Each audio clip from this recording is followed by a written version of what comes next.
আপনি কি ভাবতে পারেন ভারতের মোস্ট ওয়ান্টেড ডন দাউদ ইব্রাহিমের ভিটে বাড়ি কেনা তো দূর, সেটি নিলামে দর হাঁকানোর সাহস পর্যন্ত পুরো ভারতের কারোর হচ্ছিল না। এক নয়, দুই নয়, টানা 4 বার ব্যর্থ হয়েছে এই নিলাম, কিন্তু অবশেষে পঞ্চমবার সেই অসাধ্য সাধন হলো।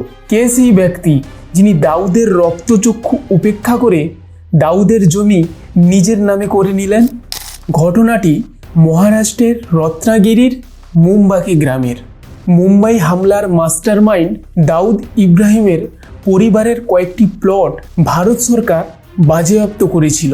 সাফামা আইনের অধীনে জমিগুলো বারবার নিলামে তোলা হয়, কিন্তু অদ্ভুতভাবে প্রতিবারই ডনের ভয়ে কোনো ক্রেতা খুঁজে পাওয়া যাচ্ছিল না।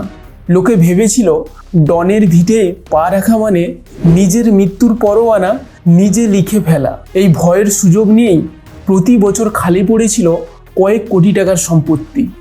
কিন্তু এবার ছবিটা বদলে গেছে। 4 বার ব্যর্থ হওয়ার পর অবশেষে এই জমিগুলো কিনে নিলেন দিল্লির আইনজীবী এবং সমাজকর্মী অজয় শ্রীবাস্তব। এটি স্রেফ একটা রিয়েল এস্টেট ডিল নয়। শ্রীবাস্তব এর আগেও দাউদের জমি কিনে সেখানে সনাতন পাঠশালা খোলার ঘোষণা দিয়েছিলেন। ভারতের এজেন্সিরা যখন দাউদকে দুবাইতে বা করাচিতে কোণঠাসা করার চেষ্টা করছে, তখন দেশের ভেতরে তার স্মৃতিগুলো মুছে ফেলার এই লড়াই অনেক বড় এক রাজনৈতিক বার্তা। এই নিলাম প্রমাণ করে দিল যে ভারতের আইন কোনো ডনের ধমকে থমকে যায় না।